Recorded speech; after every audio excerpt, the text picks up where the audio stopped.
श्री स्वामी समर्थ. स्वामी महाराज तुमच्या सर्व चांगल्या इच्छा पूर्ण करो ही स्वामींच्या चरणी प्रार्थना करते आणि आजच्या या नवीन व्हिडिओला सुरुवात करते. 3 वर्षातून एकदा येणारा अधिक मास हा अत्यंत पवित्र मानला जातो. हा महिना भगवान विष्णूंचा महिना आहे, ज्याला आपण पुरुषोत्तम मास म्हणतो. आणि आता या महिन्याची समाप्ती होत आहे. एक अत्यंत महत्त्वाचा हा दिवस म्हणजेच अधिक मास अमावस्या. सामान्य अमावस्या तर दर महिन्यात येते, पण अधिक मासातील अमावस्या तब्बल 3 वर्षातून एकदाच येते.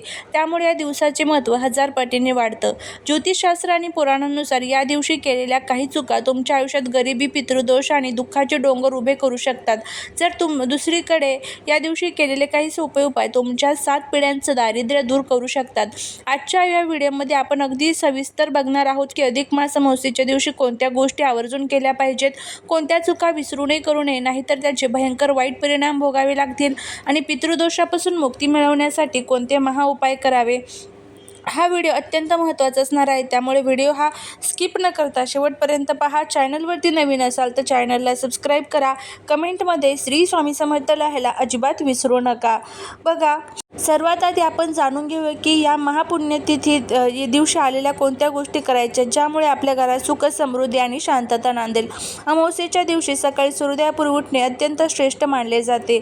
जर शक्य असेल तर एखाद्या पवित्र नदीत स्नान करावे. जर ते शक्य नसेल तर आपल्या घरातल्या अंघोळीच्या पाण्यात थोडे गंगाजल आणि काळे तीळ टाकून स्नान करावे. स्नानानंतर तांब्याच्या पात्रातून सूर्यदेवाला जल अर्पण करावे. यामुळे आत्मबळ वाढते आणि ग्रहांचे दोष दूर होतात. अधिक मास अमावस्या ही पितरांना तृप्त करण्यासाठी सर्वोत्तम मानली जाते. या दिवशी आपल्या पूर्वजांच्या नावाने तर्पण करावे, पिंडदान करावे किंवा निदान त्यांच्या नावाचा संकल्प सोडून ब्राह्मणाला किंवा गरजूला भोजन द्यावे. असे केल्याने पितृदोष दूर होतो आणि पूर्वजांचे आशीर्वाद मिळतात. ज्यांच्या घरात सतत भांडणे होतात किंवा प्रगती थांबली आहे, त्यांनी हा उपाय नक्की करावा. या अमावस्येला दान करण्याचे फळ इतर दिवसांपेक्षा अनंत पटीने जास्त मिळते. या दिवशी काय दान करावे? तुम्ही अन्न, वस्त्र, चप्पल, छत्री, काळे तीळ, गूळ किंवा 7 धान्यांचे दान करू शकता. विशेषतः गरजू लोकांना किंवा कुष्ठरोग्यांना मदत केल्यास शनिदेवाचा प्रकोप शांत होतो. हा पुरुषोत्तम मास असल्याने या दिवशी भगवान विष्णूंची पूजा करणे अनिवार्य आहे. विष्णू सहस्रनामाचा पाठ करावा किंवा ओम नमो भगवते वासुदेवा या मंत्राचे 108 वेळेस जप करावा. तसेच माता लक्ष्मीला प्रसन्न करण्यासाठी संध्याकाळी घराच्या मुख्य दारावर गाईच्या तुपाचा दिवा लावावा. अमावस्येच्या दिवशी पिंपळाच्या झाडामध्ये त्रिदेव म्हणजेच ब्रह्मा, विष्णू, महेश आणि आपल्या पितरांचा वास असतो असे मानले जाते. म्हणून या दिवशी पिंपळाच्या झाडाला जल अर्पण करूनच तिथे तिळाच्या तेलाचा दिवा लावा आणि झाडाला प्रदक्षिणा घालावी. आता बघा, या भागाकडे आपण वळू, म्हणजे आपल्याला कोणत्याही या गोष्टी ज्या आहेत तर त्या चुकूनही करायच्या नाही. जर कळत नकळत त्या दिवशी तुमच्याकडून काही चुका झाल्या तर शास्त्रानुसार त्याचे वाईट परिणाम तुमच्या पूर्ण कुटुंबाला भोगावे लागू शकतात. यामध्ये अधिक मास अमावस्येला चुकूनही घरात मांसाहार बनवू नका किंवा खाऊ नका. तसेच मद्यपान किंवा कोणत्याही प्रकारच्या व्यसनांपासून दूर राहा. हा दिवस अत्यंत पवित्र आणि सात्विक असतो. या दिवशी घरात तामसिक अन्न शिजवल्यास नकारात्मक ऊर्जा वाढते आणि घरात दरिद्रता येते. कोणाचाही अपमान किंवा वादविवाद करणे. या दिवशी घरात किंवा घराबाहेर कोणाशीही वाद घालू नका. विशेषतः घरातील वृद्ध व्यक्ती आणि महिलांचा अपमान करू नका. ज्योतिषशास्त्रानुसार वृद्धांचा अपमान केल्याने पितर कोपतात आणि घरात पितृदोष निर्माण होतो, ज्यामुळे वंशाची प्रगती थांबते.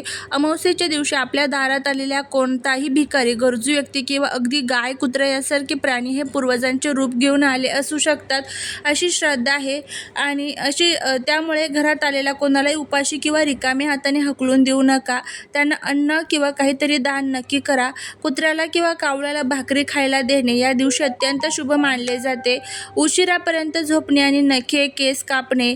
अमावस्येच्या दिवशी सकाळी उशिरापर्यंत झोपू नका, यामुळे शरीरात नकारात्मकता वाढते. तसेच या दिवशी नखे, केस कापणे शास्त्रात वर्ज्य मानले आहे. असे केल्याने धनहानी होते आणि आरोग्यावर वाईट परिणाम होतात.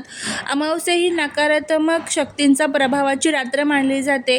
त्यातही अधिक मासाची अमावस्या आहे, त्यामुळे या दिवशी रात्रीच्या वेळी कोणत्याही निर्जन ठिकाणी, जंगलात, जुन्या पडक्या वाड्यात किंवा स्मशानाजवळ जाणे टाळावे. या दिवशी तांत्रिक क्रिया सक्रिय असतात, ज्यामुळे रात्रीच्या वेळी प्रवास करणे शक्यतो टाळावे. अधिक मास अमावस्येच्या दिवशी पती पत्नीने ब्रह्मचार्याचं पालन करावं असं पुराणामध्ये म्हटलं आहे. अमावस्येच्या दिवशी आपल्याला हे सर्व गोष्टी ज्या आहेत तर त्या पाळायच्या असतात. बघा, जर तुमच्या आयुष्यात खूप कष्ट करूनही पैसा टिकत नसेल, घरात नेहमी आजारपण असेल किंवा मुलांच्या लग्नात नोकरीत अडथळे येत असतील, तर समजून घ्या की कुठेतरी पितृदोष किंवा ग्रहांची जी अवकृपा आहे तर ती तुमच्यावर आहे. अधिक मास अमावस्येला हा एक महाउपाय नक्की करून बघा. तर काय करायचं आहे, अमावस्येच्या दिवशी संध्याकाळी प्रदोष काळात एक पिठाचा किंवा मातीचा दिवा तयार करा. त्यात मोहरीचे तेल किंवा तिळाचे तेल टाका. त्यात एक कापसाची वात आणि थोडे काळे तीळ टाका. हा दिवा तुमच्या घराच्या दक्षिण दिशेला तोंड करून लावा, कारण दक्षिण दिशा ही पितरांची दिशा मानली जाते. दिवा लावताना मनातल्या मनात तुमच्या पूर्वजांचे स्मरण करा आणि त्यांची क्षमा मागा. त्यांना म्हणा, आमच्याकडून काही चूक झाली असल्यास आम्हाला क्षमा करा आणि आमच्यावर तुमचा आशीर्वाद कायम ठेवा. हा एक छोटासा उपाय तुमच्या आयुष्यातील मोठे अडथळे दूर करू शकतो. पूर्वजांना आपण ज्यावेळेस हा दिवा जो असतो तो दान करतो, याच्या प्रकाशाने त्यांची पुढची जी वाटचाल आहे तर ती सुखकर होते आणि ते आपल्याला आशीर्वाद देतात आणि आपल्या सर्व इच्छा आकांक्षा ज्या आहेत तर त्या पूर्ण होत असतात. असे हे सर्व गोष्टी ज्या आहेत तर त्या आपल्याला या दिवशी पाळायच्या आहेत. काही गोष्टी आपल्याला टाळायच्या आहेत. त्याचबरोबर जर तुम्हाला हा व्हिडिओ आवडला असेल तर लाईक, शेअर, सबस्क्राईब करा. बघा, 3 वर्षातून एकदाच येणाऱ्या अधिक मास अमावस्येचा पूर्ण लाभ उठवा. वाईट गोष्टी आणि चुका टाळा. सात्विक राहा, दानधर्म करा आणि देवांच्या भक्तीत वेळ घालवा. भगवान पुरुषोत्तम आणि तुमचे पितर तुमच्यावर नक्कीच कृपा करतील. तुम्हाला आजची माहिती कशी वाटली मला कमेंट करून नक्की सांगा. व्हिडिओ हा आवडला असेल तर लाईक, शेअर, सबस्क्राईब करा. भेटूया पुढच्या एका छानशा नवीन व्हिडिओत एका नवीन माहितीसोबत. तोपर्यंत सर्वांना श्री स्वामी समर्थ.